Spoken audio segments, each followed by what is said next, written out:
महाराष्ट्र के नागपुर में संघ का तृतीय वर्ष कार्यक्रम का समापन हुआ है। इस कार्यक्रम में वर्ष संघ शिक्षा वर्ग के समापन कार्यक्रम को संबोधित करते हुए सरसंघचालक ने बताया कि छत्रपति शिवाजी महाराज ने राष्ट्र की स्वतंत्रता की घोषणा की थी और उसी से हिंदू साम्राज्य की स्थापना की थी।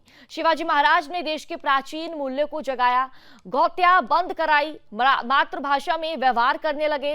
और आपको भी जानकारी दे दें कि स्वराज्य में मजबूत नौसेना की स्थापना भी उनके द्वारा की गई। उन्होंने जनता को एकजुट किया, उन लोगों की रक्षा की जो देश के प्रति वफादार थे। साथ ही औरंगजेब द्वारा काशी विश्वनाथ मंदिर को नष्ट करने के बाद शिवाजी ने औरंगजेब को पत्र भेजा था। उस पत्र में शिवाजी ने कहा था कि राजा को धर्म के आधार पर प्रजा में भेदभाव नहीं करना चाहिए, सभी के साथ समान व्यवहार किया जाना चाहिए। छत्रपति ने औरंगजेब को चेताया था कि यदि प्रजा के साथ धार्मिक आधार पर भेदभाव हुआ तो वह तलवार लेकर उत्तर भारत पहुंचेंगे। आज जो छत्रपति शिवाजी महाराज के राज्याभिषेक का दिन है, आज ही के दिन 350 वर्ष पूर्व छत्रपति शिवाजी महाराज का राज्याभिषेक हुआ था। सरसंघचालक जी ने इस अवसर पर अपने बयान से साफ कह दिया कि छत्रपति शिवाजी महाराज का स्वराज ही संघ का हिंदू राष्ट्र है। कल छत्रपति शिवाजी महाराज का राज्याभिषेक था, 350वां वर्ष का 350वां दिवस है। शिवाजी महाराज ने क्या किया? यही किया। उन्होंने स्पष्ट रूप से इस राष्ट्र के स्वत्व की घोषणा की और कहा कि यहां हिंदवी स्वराज की स्थापना हम करेंगे। साथी जुटे, करेंगे। उन्होंने क्या साथियों को बताया कुछ? आपको ये मिलेगा, वो मिलेगा? कितने लोगों के बलिदान हुए? शिवाजी महाराज के बाद संभाजी महाराज ने स्वयं का बलिदान दिया।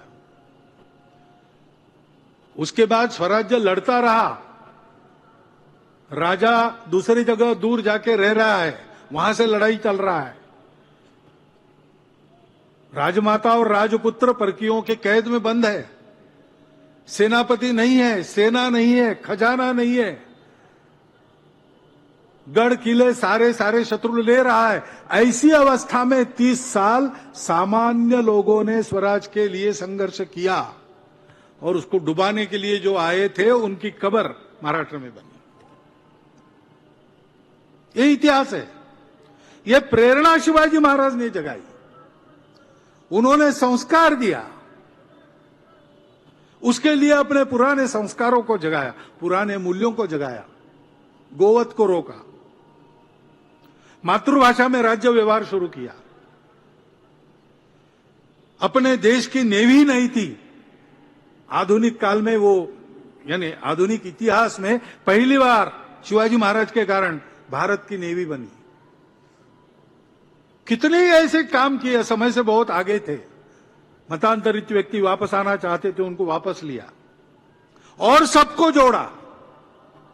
काशी का मंदिर टूटा, औरंगजेब ने तोड़ा, पत्र लिखा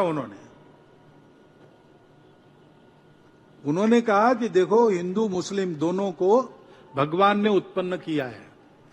जो राज्य करता है उसका एक कर्तव्य होता है दोनों को समान देखे और अन्याय न करे। तुम ऐसा करोगे तो मेरी तलवार लेके मुझे उत्तर में आना पड़ेगा।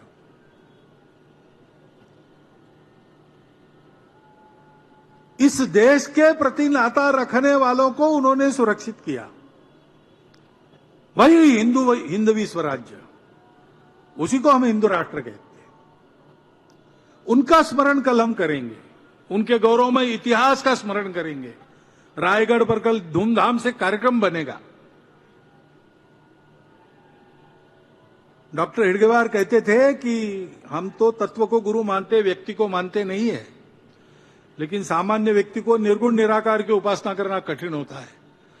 तो कोई सगुण आदर्श अगर स्वयंसेवकों को चाहिए तो मेरा मत है कि पुराण काल में श्री हनुमान जी और आधुनिक काल में छत्रपति शिवाजी महाराज हमारे लिए सर्वांगीण आदर्श है। ऐसे महापुरुष को याद करते समय हमको ये संकल्प भी करना पड़ेगा कि उनके आदर्शों पर चलकर हम अपने राष्ट्रीय परंपरा के अनुसार इस भारत को ऐसे प्रगत करे, उत्थित करे, विश्वगुरु बनाए, सारी दुनिया की आज की समस्याओं का जो उत्तर दे सकेगा। लेकिन उस संकल्प की पूर्ति के लिए हमको तपस्या करनी पड़ेगी। 1925 से राष्ट्रीय स्वयंसेवक संघ की यही तपस्या चल रही है। समाज जीवन के अन्य अन्य अंगों में उस तपस्या से तपोपूत होकर निकले कार्यकर्ताओं की करनी के बहुत अच्छे अच्छे परिणाम समाज देख रहा है। संघ को कुछ नहीं चाहिए, संघ को श्रेय भी नहीं चाहिए। यह सारा समाज को साथ लेकर स्वयंसेवकों ने किया, समाज ने किया, स्वयंसेवक साथ रहे। पूरा समाज जब ऐसा अपना कर्तृत्व देश हित में समर्पित कर, भेद और स्वार्थों को भूलकर समय के प्रवाह में और नए नए प्रवाह जो आकर मिले उनको आत्मसात करके आगे चलेगा, समाज जीवन की सारी विविधता अपने विविधता पर ठीक से चलते हुए सभी विविधताओं का सम्मान गौरव करेगी और इस राष्ट्र की उस सांस्कृतिक परंपरा को, इस मातृभूमि के प्रति अपनी भक्ति को और उन पूर्वजों की आदर्श की परंपरा को, उनके मूल्यों को मन से स्वीकार करके चलेगी, तब वह विश्व गुरु भारत। अगर ये काम हमने जल्दी किया तो इसी देह में इन्हीं आंखों से देखेंगे और तब अनेक प्रयोग कर थक चुकी दुनिया को शांति और सुख का नया रास्ता प्राप्त होगा। दूसरा उपाय नहीं है। नान्यः पंथा विद्यते अनयनाय। और ये संघ का प्रचार नहीं बोल रहा है, 98 वर्ष का समाज जीवन का अनुभव बोल रहा है।